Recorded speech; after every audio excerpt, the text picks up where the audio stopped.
ቢንያም ፍስሐጽዮን ገለ ገይሩ ተኣሲሩ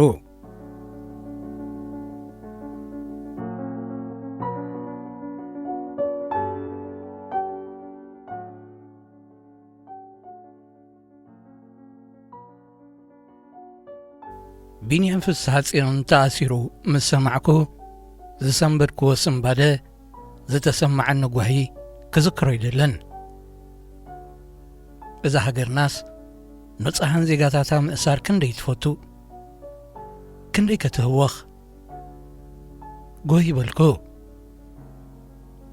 እንኳይ ዶ ቤት ማእሰርቲ ፖሊስ ርዩ እኳ ኣንጎሎታት ተጠዋዊው መንገዱ ዝቕይር ዝነበረ ቢንያም ከመይ ገይሩ ብመንግስቲ ዘጠምት ገበን ክፍጽም ዝኽእል ኢለ ድማ ንነፍሰይ ሓተትክዋ። ውሽጠይ ኣገማዲሑ ዝሃበኒ መልሲ ግን ንጹር ነይሩ። ንጹሃን ዜጋታታ ኣሲራ ቀተልትን መልእኽትን ከም ድላዮም ሰባት ከሳራጥዩ ናጽነት ትህብ ዓድያ ዘላትካ በለኒ እቲ ዘይሕስሕልናይ። ምስ ቢንያም ኣብ ስራሕ ኢና ንፋለጥ። ክጽሕፍ ከንብብ ኣብ ጋዜጣ ሓዳስ ኤርትራ እጃም ሃሊኒ ጽሕፋተይ ክተኣናገዱ ዝገበረ ንሱ እዩ። ቢንያም ንዓይ ጥራይ ዘይኮነ ንብዙሓት መንእሰያት ሃገርና ኣብ ጋዜጣ ሓዳስ ኤርትራ ክጽሕፉ ዕድል ዝኸፈተ ሞዴልና ኢሎም ዝጽውዕዎ ጸሓፍቲ ዘፍረየ ኣዝዩ ጸላው ስነ ጥበባዊ እዩ። ካብ ኩሉ ፈታዊ መንእሰያት እዩ። ጽሑፋተይ ከረክቦ ናብ ኦፊሱ ብዘዝኽድ ኩሉ ከምዚ ኢሉ መኽረኒ ነይሩ። ኣነ ፈታዊ መንእሰየ ኣባኹም እዩ ድማ እምነተይ። ካብ ናይ ቀደም ወለዶ ንስኹም ኣጸቢቕኩም ትበልጹ። ዓድን ኣባኹም እያ። ኣጀኹም ኣንብቡ፣ ጽሓፉ ይብለኒ ነይሩ። ቅድሚኡ ግን ንቢንያም ፍስሐጽዮን ብጽሕፋቱ እየ ዝፈልጦ። ምስተን ቀዳምን ሰንበትን ዝጽሕፈን ዝነበረ ልቢ ወለዳት ናብ ውልፊ ዝኸይድ ክቱር ፍቕረን ነይሩኒ። ቀዳመ ሰንበት ዝሕተማ ጋዜጣታት ናይ ቢንያም ልቢ ወለድ ስለ ዘለወን ጥራይ ንጋዜጣ ሓዳስ ኤርትራ ከይተረፈ ዓብ ናይ ዕዳጋ ጠለቢ ዝፈጥረላ ነይሩ። ህዝቢ ልቢ ወለድ ቢንያም ከንብብ ጋሕጋሕ ወፊሩ ጋዜጣ ናብ ዝሸጣ ባንኮታት ስለ ዘብል ቀዳምን ሰንበትን ዝሕተማ ጋዜጣታት ቀልጢፈን እየን ዝውድኣ። ቢንያም ሕማቕ ዘይፈቱ ፍርሃት ኣምላኽ ዝነበሮ ሰብን እዩ። ይዝከረኒ ጋዜጣ ንኣሽቱ ትሕቲ ዕድመ ከይተረፉ እዮም ዘንብብዎ። ስለዚ ህዝቢ ከይተባላሽው ናብ ዝሙት ዝኸደ ጽሑፍ ኣብ ጋዜጣ ይትጽሓፉ እናበለ ነቶም ኣብ ጋዜጣ ንጽሕፍ ዝነበርና መንእሰያት በልማማይ ምዕደና ነይሩ። ቢንያም ፈታው ደቂ እዩ። ሓደ ፈላጥየይ ከም ዝኽብል ብዛዕባኡ ዕሊሉኒ። ዝበዛሕና መንእሰያት ካብ ስራሕ ንገዛ ተኣኪብና ክንከይድ እንከለና በለስ ምብላዕ ለሚድና ነርና። ቢንያም እውን ሓደ መዓልቲ ምሳና በሊዑ፣ ኣብ ካልኣይ መዓልቲ ግን ኣበየና። እንታይ ኮንካ ንዓናይ እምበር ምሳና ብላዕ ኢልና ምኽንያት መእበይኡ ብዝሓተትናዮ ዝሃበና መልሲ ንኹልና ገሪሙና። ኣይተሓዙለይ በለስ ፈቱ እኳ እንተኾንኩ ደቀይ ገዲፈ ክበልዕ ግን ነብሰይ ኣይገብረለይን እዩ ኢሉና ክብል ቢንያም ኣብ ልዕሊ ደቁ ዘለዎ ፍቕሪ ከም ዝኽብል ገሊጹለይ። እሞ ኸደኣ እምበረ መጠን ፍርሃት ኣምላኽ ዘለዎ ናይ ዝኾነ ወልፎ ግዙእ ዘይኮነ ፈታው ደቁ ፈታው ሓዳሩ ኣፍቃሪ መንእሰያት ቢንያም እንታይ ስለ ዝገበረ ይተኣሲሩ። እቲ ዝውረ ብዙሕ እዩ።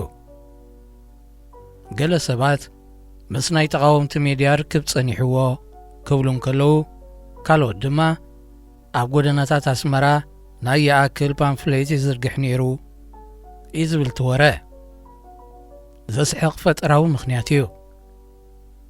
እቲ ዝተፈብረኸ ዛንታ ሓለፍቲ ስርዓተ ግደፍ ንቑኑዓት ሰባት ኣጸሊሞም ከኣስርዎም እንተደልዮም ዝጥቀሙሉ ካብ ነዊሕ ክሰርሕሉ ዝጸንሑ ሜላ ምዃኑ ቆብ ኣበልክዎ።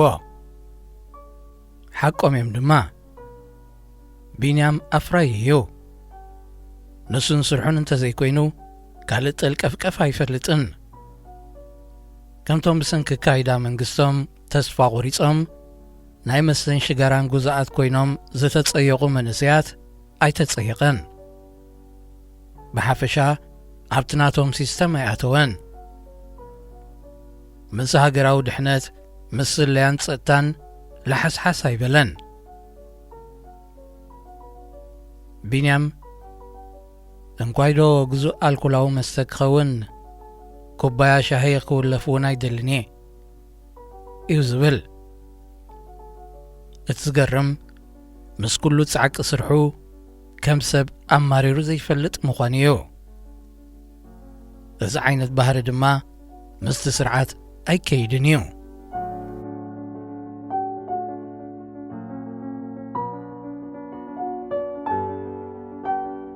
ጠባይ ቢንያም ንስርሖም ዕንቅፋት ብምዃኑ ኣሲሮም ኣለዉ። ኣብታ መንእስያት ብዘይገበኖም ዝጭወይላን ዝእሰሩላን ሃገር ከም ወላ ሓንቲ ዘይኮነ ብሕጉስ መንፈስ ሰሪሑ፣ ንሶም ድማ ቦታ ተጋጊኻ ኣለኻ ኢሎም ዳጒኖሞ። ኣብታ ዝተገልበጠት ዓለሞም የለን። ከምቲ ወትሩ ዝገብርዎ መሰንበዲ ፈጢሮም ህዝቢ ከርዕዱ ጥራዮም ኣሲሮሞ።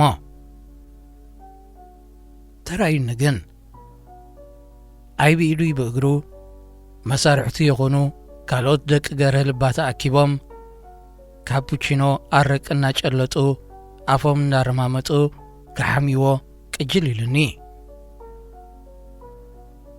መቸም ሰባ ይእመንን እዩ። ቢንያምሲ ንጹህ መስል ዝነበረስ መዞም ተቃወምቲ ርክብ ጸኒሕዎ እምባ ናይ የኣክል ፓምፍሌት ድማ ዝርግሕ ነይሩ ኢሎሞ እዚ ኢሎሞ ዝብል ናይ ጸለ መስልቲ እግሪ ውፅኡ ፈቕዶ ጎደናታት ኣስመራ ኮሊሉ ይደክምን እዩ። ብኣፍ ኣሰሰይቲ፣ ብኣፍ ሰብ ትካላት፣ ኣውቲስታታት፣ ጋዜጠኛታትን ደረስትን ክጋማዳሕ ከም ዝኸረመ ፍሉጥ ነገር እዩ። መንግስቲ ነዚ ዘንበድዱ ተኸፊሎም ወረ ዝነዝሑ ናይ እዝኒ ተባሂሎም ዝጽውዑ ተለኣኽቲ ኣለዎ። ወይ ጣጣ ካብ ሕጂ ሰብ ምእማን ክተርፍ ኣለዎ። ኣይ ሓቃ እንዲያ ሃገርና ደኣ ተጻብኦታት ክበዝሓ። እዚኦምን ከምዚኦምን እዮም ደቂ ሃገር ተመሲሎም ኣንጉዕ ኤርትራ መጺኦም ዝሸጥዋ ዘለዉ። ብመሳርሕቶም ኣመንቶም ዝነበሩ ኸይተረፈ ክሓሚዎ ኸሪሞም። ኣብ መወዳእታ እምበኣር ቢንያም ፍስሓ ጽዮን ዝተኣስረሉ ምኽንያት ምስኣን ኩሉ ሓደ ምኽንያት መጻኒ። በቃ እቲ ስርዓት ቢንያም መንእስያት ስለ ዝፈቱ ከንብቡ ክፈልጡ ስለ ዘተባብዖም እዮም ኣሲሮሞ። ቁኑዕ እዩ። ኣብ ናብሩኡን ስርሑን ኣድሂቡ ሃለኽለኽ ስለ ዝብል ጥራዮም ዳጒኖሞ። ከም ጸሓፊ፣ ከም ምኽትል ኣሰናዳኢ ጋዜጣ ሓዳስ ኤርትራ፣ ከም ሓላፊ ወኪል ሚኒስትሪ ዜና ዞባ ማእከል ኮይኑ ብቕንዕናን ትግሃትን ስለ ዝሰርሐዮም ሞቂሖሞ በልኩ። ወይ ድማ ካብ መጽሓፍ ሓሊፉ ነተን ኣብ ጋዜጣ ዝጽሕፈን ዝነበረ ልቢ ወለዳትን ካልኦት ሓደስቲ ጽሑፋትን ወሲኹ ናብ ፊልም ዓለም ይኣቱ ስለ ዝነበረ ብቁጠባ ከይዓቢ ክደቕስዎ ህዝቢ ከርዕድሉ መታን ቀኒኦሙሉ እዮም ኣሲሮሞ ዝኾኑ። ሜሮን ሃብተማርያም